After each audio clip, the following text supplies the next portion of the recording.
Samantala, nananatiling may question sa jurisdiksyon ang International Criminal Court o ICC. Ayon kay Pangulong Ferdinand Marcos Jr., nag-withdraw na ang Pilipinas sa Rome Statute na lumilikha sa ICC. Kaya naman magiging question kung manghihimasok ang mga ito sa Pilipinas. Sa kabila nito, ayon sa Pangulo, pinag-aaralan pa ng pamahalaan kung babalik ang Pilipinas sa ICC. There is also a question, should be returned under the fold of the ICC. So that's again under study. So we'll just keep looking at it and see what our options are.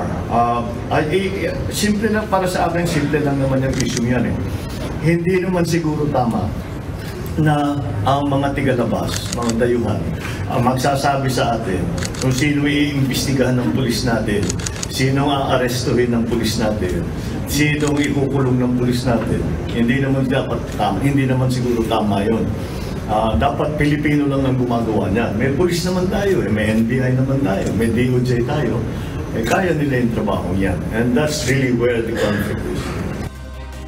Ito ang sagot ng Pangulo ukol sa issue sa inihain na resolusyon sa Kamara na nag-uudyok na makipagtulungan ang bansa sa ICC ukol sa investigasyon nito sa war on drugs ng nakaraang administrasyon.